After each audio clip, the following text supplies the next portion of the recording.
Hello, hello, crafty friend. It's Justine Dvorak over here on the Trinity Stamps YouTube channel.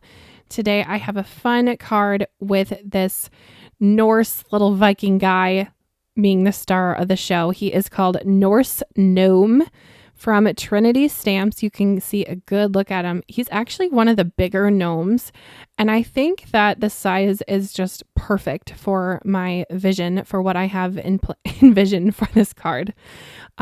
I really enjoy a good pun, and that stamp set has quite a few.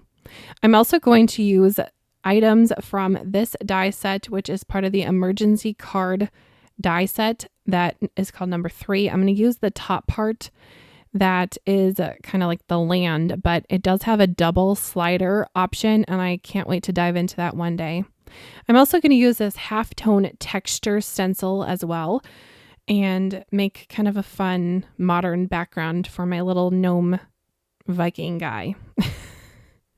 And then I thought about maybe using the space fog. At this point, I wasn't quite sure, but that space fog stencil is going to get some love later on another video this month on the channel. So that will come later. All right, let's stamp out our gnome. I'm using black Memento ink and my Misty and some Copic color friendly paper because I am going to Copic color this gnome, and I'm really going to enjoy it because he has a lot of hair. Oh my, he has lots of hair. The braids, the beard, the mustache. Yeah, he's a hairy dude. And I have been trying to improve my Copic coloring skills, and with hair is a specific skill that with Copics can be a little bit tricky and it takes time to practice. So I was excited to have that opportunity today.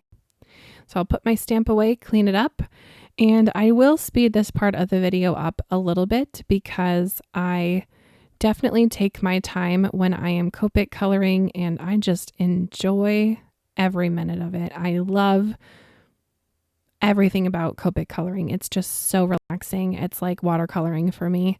I enjoy it so much. So I do take my time and I will speed up this part of the video. But what I'm going to focus on first are all of the cool gray areas for my Norse gnome. And that's going to include his little shield, his boots, his hands, his axe, the metal part anyway. And did I say his helmet? His helmet, if I didn't say that. Oh, and also his little braid hair ties. He's got bubble braids, which I think is so fun. So when I Copic color, I go from dark to light typically. So I had my darkest tone and I'm just bringing in some of the blends with my marker as I go along. And with the axe, I want it to look kind of shiny. So I'm leaving the edges of the axe be pretty light as we go. Sometimes I'll go back in with a mid-tone like this and add a little bit more texture. And usually I forget some little areas like that main hair tie for his beard. I totally forgot that the first time. So I'll go back and just kind of blend it up, get some color down, and even the horns that are supposed to be like a white horn, they still have a shadow, which I have learned this year that even if something is white, it should have a shadow. So shout out to Joy Wilson for teaching me that about Copic markers. And it's always fun to add a little texture. So I added a little polka dots to his little pokey shield because he's still a cute little gnome, even though he's got polka dots. And I did try to do a little bit of a wood grain to the handle of his axe as we go. And then I gave him a little bit of shadow under his adorable big nose and his little face there.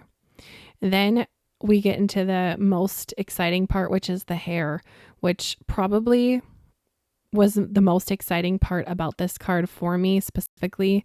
Like I said, I'm a teacher. I'm all about lifelong learning. So having a chance to work on a skill like Copic coloring and hair excites me. It's what gets me out of bed every day, is learning something new and practicing. So I was very excited to practice with this adorable gnome. So what I went in with was my darkest tone first, and I tried to make little swishes and darker areas for some of the spots where there would either be a shadow or it would not be a reflective, shiny hair. Now, a Viking probably would be a little bit dirty, and gnomes are living in gardens. So do I think he's got perfect commercial Pantene hair? No, but he's still going to have a shine to his hair because he's cute. So he still gets a little shine to his beard and his mustache and braids because why not, right? So I really just tried to blend it all in, but keep some of that light shadow going on there. And I was pretty happy with that. So we'll move on to the background, which again, I'm going to use this really cool stencil. I think the stencil is so versatile. It's not even funny. I'm going to use it on a few different cards this month that you'll see on my channel and the Trinity Stamps channel. I'm going to go in with some Speckled Egg Distress ink. And I do have the Trinity Stamps ink blending tools. So I'm pretty excited about these. I just got them last month in June and I've been loving them. They fit in my hand nicely. I love that they have a cover to them, and that keeps my crafty desk a little bit less crazy and clean. I'm going to take 2 crafty trips this summer, and when traveling, I want my little ink blenders to not be leaking all over my other craft supplies. So I like that they have a cover. I think that's a great technique. Now, I learned from Carrie that if you are to take the lid off, you kind of treat it like an Easter egg. And then when you put the cap on, you put the cap on and give it a little twist. And then that makes all the bristles stay in place. Now, right now I'm using the black brush that has no ink. It's whatever was left over. I just made a little space card. So there was a little bit of ink on there, but I didn't want it to be really, really dark. I just wanted it to have a little bit of dimension. Oh, look at that. So cool. You could put anything on that stencil and you're going to have such a nice background. All right, let's get to the land. This little Viking is on the land for this card. And I'm going to go in with some greens and some browns to kind of rustic up my land, if you will. What color am I using there? Cracked pistachio? Peeled paint? I can't quite tell from right now. I don't have my glasses on, but it is a lovely olive tone green, and I'm just adding darker colors on the edges of the land. And this is just to keep the shadow and shade going on my land pieces here. And then again, I'm just going to use that dark black blending brush, and I did refresh it with just a little bit of ink. I wanted it to be a little bit darker and not be too like perfect grass green. I want it to have kind of a distress look. Ooh, look at that fresh blending brush going right into that vintage photo ink. Let me know in the comments below if you have something in your craft room that is new that you are scared to use, because I feel like as crafters, we like to get things and then hoard them. But I challenge you to use whatever you are hoarding right now today. Now, this little Norse stamp set, the Norse Gnome stamp set, is not new to Trinity. It's actually one of the older sets, but it's new to me and it made me excited. So I just want to encourage you to use something in your stash today as well. I love that Trinity Stamps has bubble cut dies for their sentiments. I think that is just top notch for card making. That is my favorite way to do a sentiment, is to do this. Use Versamark clear embossing ink with white embossing powder on any color of cardstock. Heat emboss it and then die cut it out with a sentiment die and not have to fussy cut it. Oh, that is just like perfect kind of sentiment in my opinion for my style of cards. And this part of the video I was trying to find the die for it, and I forgot that I even put it on my card already.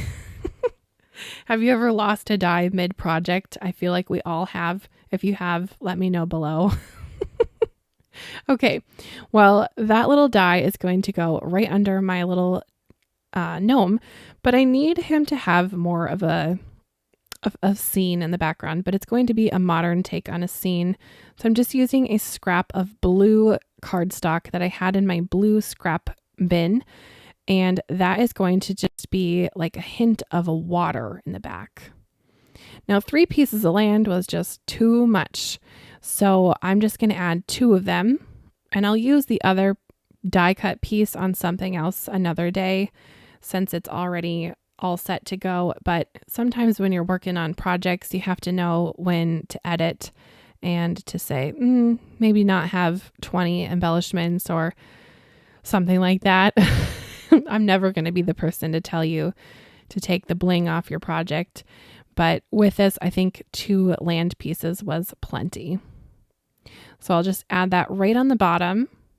And I'm trying to kind of go with the rule of thirds here with this card and have this piece be on the bottom third of the card. It's kind of bleeding up a little bit into the second third, but with the gnome on the card, he is going to go over the second third of the card. So the rule of thirds, you're supposed to have things in thirds for your projects. So I'm sure a quick Google search could explain that way more in depth than I could ever. But basically, I'm leaving the top third of my card just with the background and not having something over it, and having all of the exciting things on the bottom 2/3 of my card. And that really just anchors in with that sentiment being popped up down underneath my gnome. Now I am going to add foam underneath my gnome as well, because I love popping things up and raising the dimension on my cards and just bringing it up to the next level, pardon the pun. But I think foam is such an easy way to make your cards look extra fancy. So I'm going to put my gnome right on top of the land and make him look like he's looking over the land. And I would love for you to let me know what you think about this card in the comments down below. We're coming to the end of this video, so there is a little bit of time to let me know your thoughts and opinions on this card/project as we go along here. This would be really a great stamp for scrapbooking or travel journaling if you go to somewhere where there's like a Norse country. I think that would be kind of fun. Or if you're from there, I don't know. My heritage is linked to the Nordic area, so this kind of stuff is pretty fun for me to add into my craft room. All right, I did pop that on a card base off camera, and now he is all set. So thank you so much for watching. Be sure to subscribe to the Trinity Stamps YouTube channel and let me know your thoughts about this card down below. Thank you again for watching, and we'll see you next time on this channel. Bye, crafty friend.